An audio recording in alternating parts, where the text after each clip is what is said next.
Yo crecí en Estados Unidos y soy la segunda generación de mi familia que nació en América. Mi abuelo paterno llegó a este país en los años 50 durante su adolescencia, pues fue de los niños que perdió todo en la guerra, incluyendo a sus padres, su pequeña vivienda, en fin.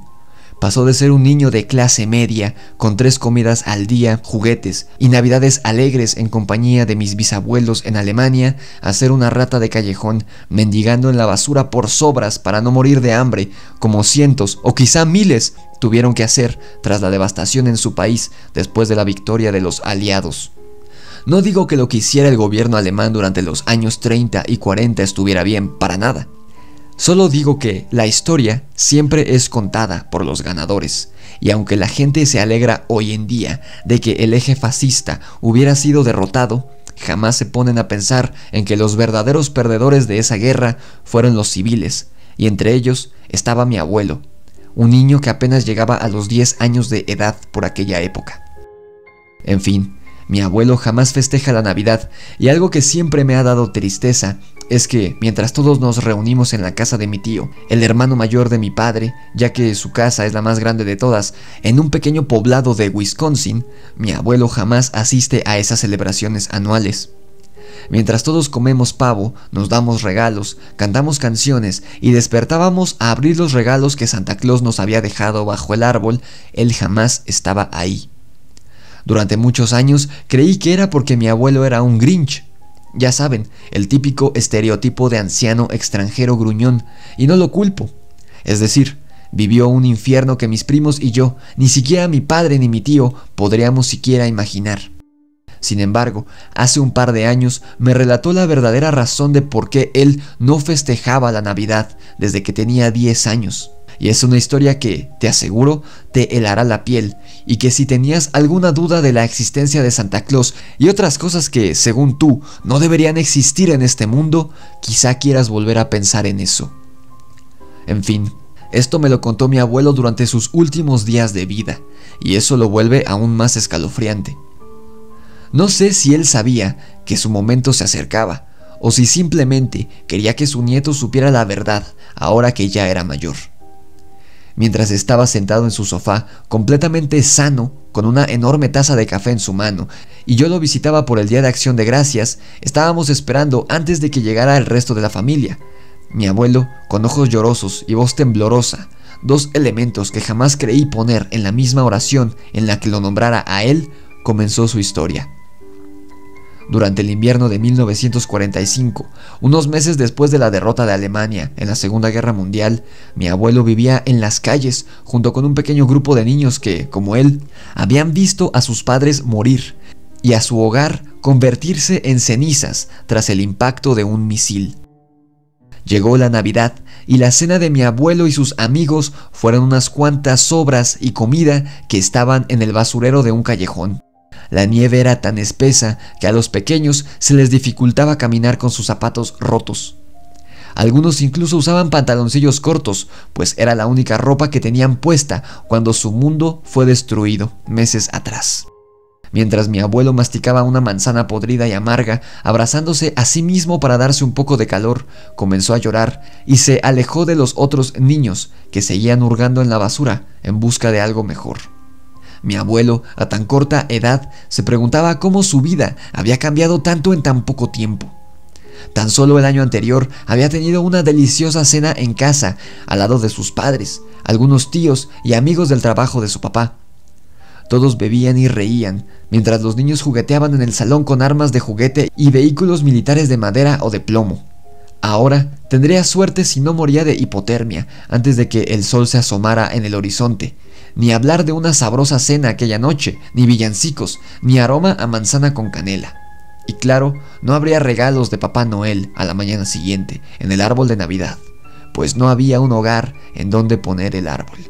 Mi abuelo dejó caer la manzana ennegrecida sobre la nieve blanca, y ésta se vio cubierta casi de inmediato por los copos que caían del cielo, como lágrimas congeladas de dolor que Berlín soltaba aquella noche de víspera de Navidad. Un llanto frenético se apoderó de su pequeño y desnutrido cuerpo, mientras las lágrimas inundaban su rostro y lo calentaban por unos instantes.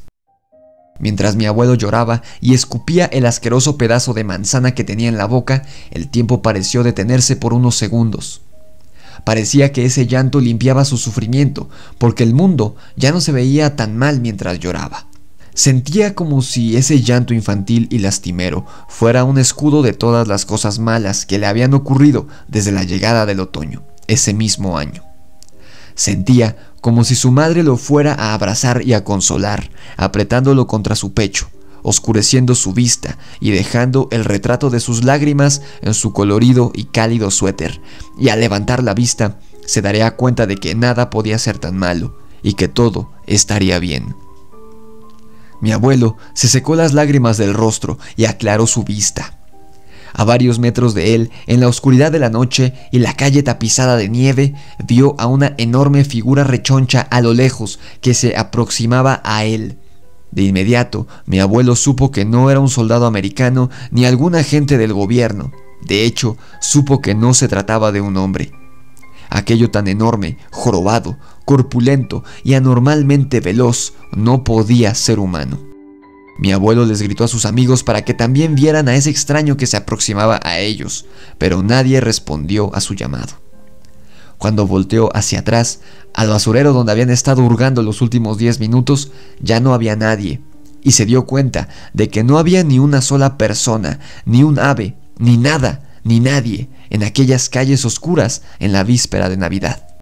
Las luces de las casas aledañas, las que no estaban destruidas, estaban apagadas, y el alumbrado público se apagó de repente tras unos espásmicos parpadeos, siendo la luna creciente en el cielo la única fuente de luz que alumbraba la noche invernal. Cuando mi abuelo volvió a voltear al frente, esta cosa estaba a unos cuantos metros de él, y cuando lo vio, se relajó por completo. El inmenso terror, así como había aparecido, ahora se había esfumado.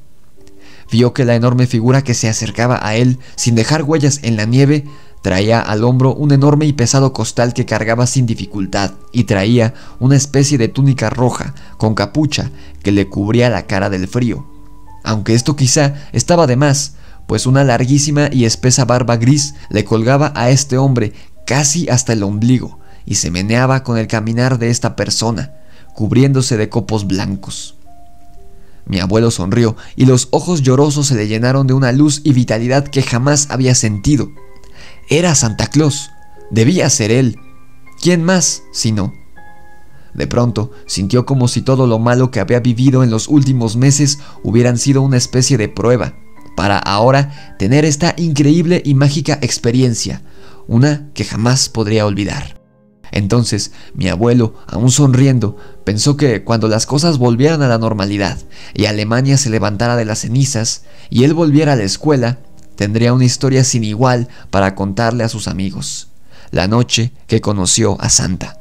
Pero de repente, los sueños y fantasías del pobre niño se vieron interrumpidas de golpe, cuando un viento aún más gélido comenzó a soplar y pareció levantar una delgada capa de nieve que, por un momento, pareció cubrir a la figura, que ya estaba a apenas un par de metros de él, y después el viento se llevó la nieve y dejó ver más claramente al ser.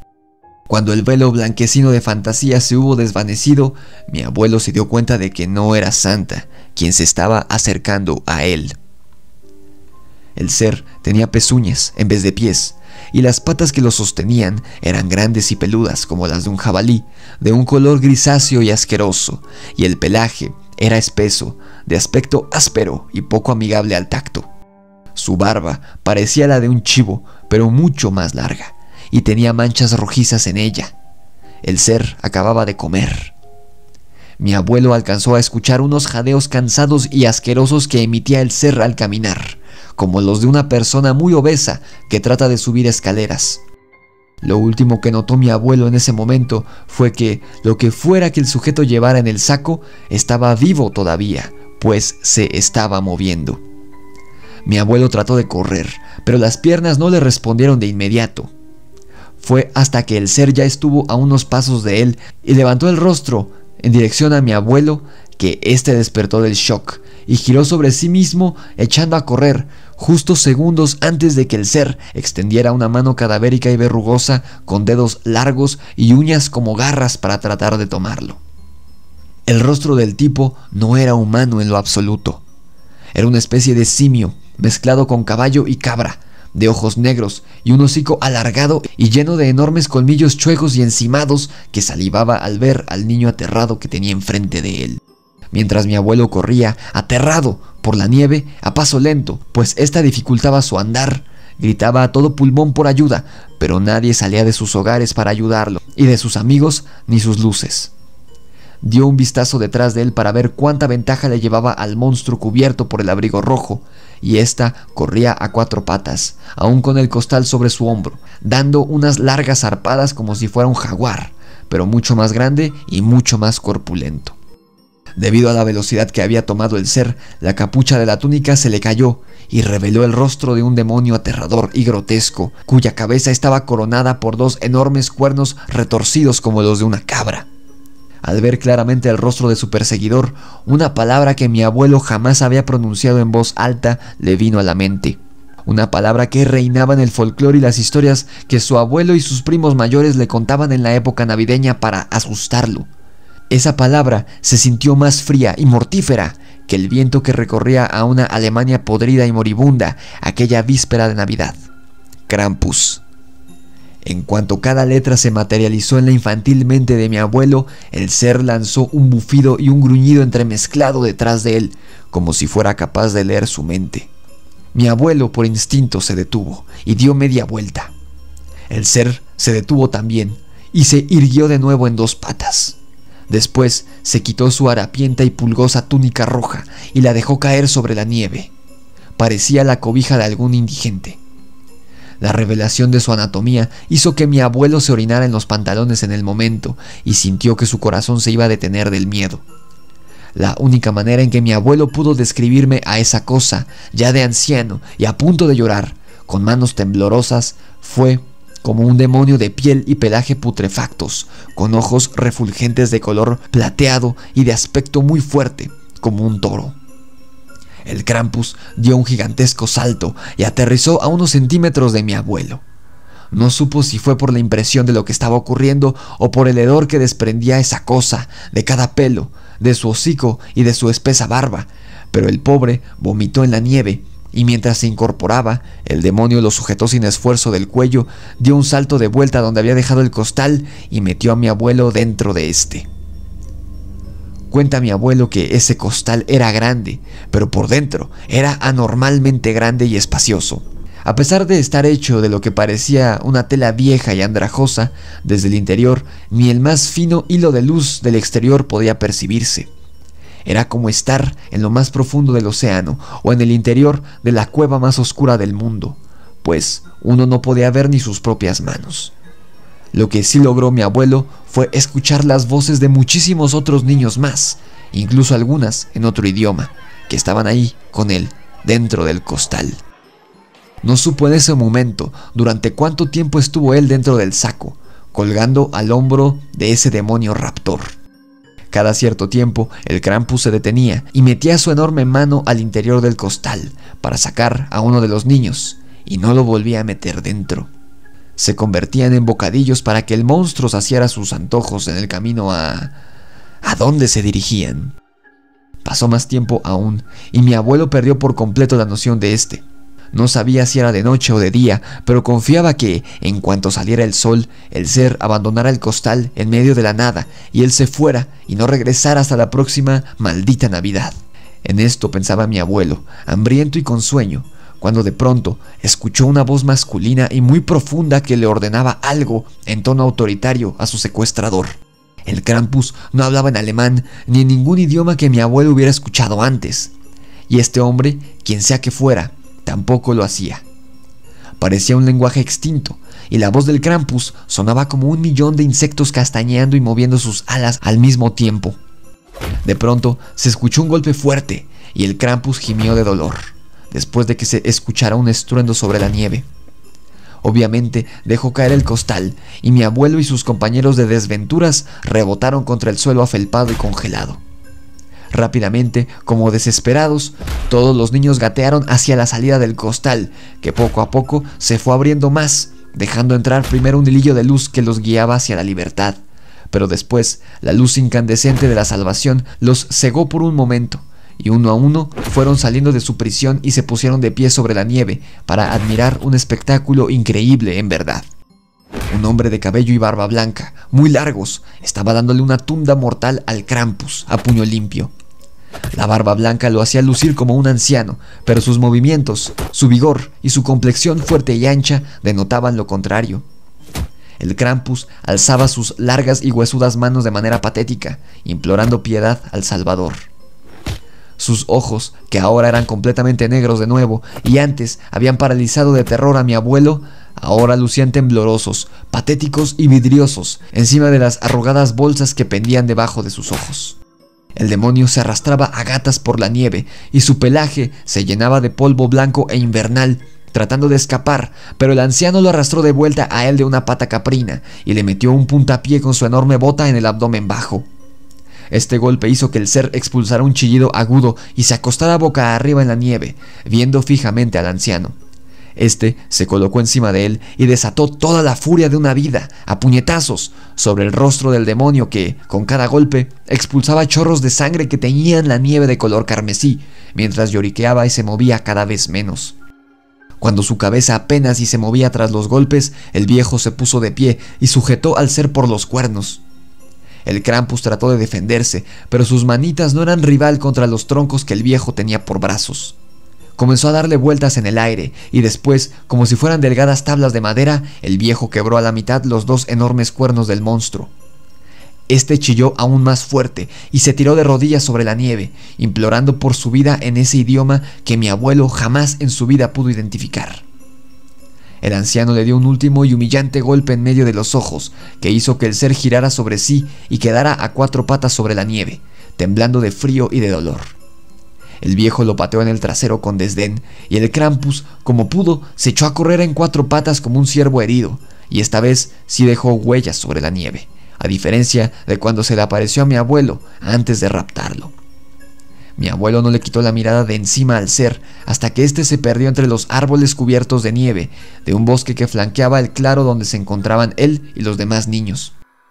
El viejo tampoco dejó de ver al demonio hasta que éste se perdió a la distancia y sus pezuñas se dejaron de escuchar. Después se percató de que todos los niños que habían salido del costal lo miraban boquiabiertos. Dice mi abuelo que no eran 3 ni 4 niños, sino cerca de 80, los que habían estado con él en ese costal durante todo ese tiempo. El viejo les sonrió levemente y les hizo un gesto con la mano, justo antes de desvanecerse en el aire como un fantasma y convertirse en un cúmulo de nieve que el viento se llevó. ¿Ese era Papá Noel?, le preguntó uno de los niños a mi abuelo en alemán. Sin duda, le respondió mi abuelo. Después de eso, los niños caminaron hacia el poblado más cercano, y mi abuelo supo que ya no estaba en Alemania, sino en Rusia, y no era diciembre de 1945, sino diciembre de 1948. Así es, había estado dentro del costal del Krampus por 3 años enteros, y había viajado una gran distancia. Sin embargo, él no había envejecido ni un solo día. Hablando con otros niños del grupo, se enteró que algunos habían estado encerrados por mucho más tiempo que él. El caso fue muy conocido en la época y estuvo en varios diarios rusos. Pueden buscarlo si no me creen. Algunos dijeron que habían sido abducidos por alienígenas y unos más que era solo un fraude orquestado. Pero ¿cómo llegaron cerca de un centenar de niños de varias nacionalidades hasta Rusia, todos desaparecidos en distintos años? En fin, mi abuelo y esos niños, a los que jamás volvió a ver, sabían lo que había ocurrido en realidad. El Krampus los había raptado y Santa Claus los rescató, aunque hubo algunos que no corrieron con la misma suerte, por desgracia. Después, mi abuelo consiguió empleo en Rusia y unos años después logró viajar a América, y el resto es historia. Cuando mi abuelo terminó de contarme su relato, se puso muy alterado. Era obvio que sufría de estrés postraumático, después de casi 70 años de este suceso, así que tuve que darle unos calmantes y se quedó dormido. Después, llegó el resto de mi familia, y él y yo jamás tuvimos la oportunidad de hablar de eso otra vez, pues él falleció unos días después, mientras dormía. Lo que me heló la sangre, y que nunca le dije a nadie hasta ahora, es que afuera de su casa en el jardín, sobre la nieve, la mañana en la que fuimos a recoger el cuerpo, había huellas bípedas. huellas de pezuñas que se perdían en lo profundo del bosque, pero no tuve el valor de ver a dónde llevaba el rastro.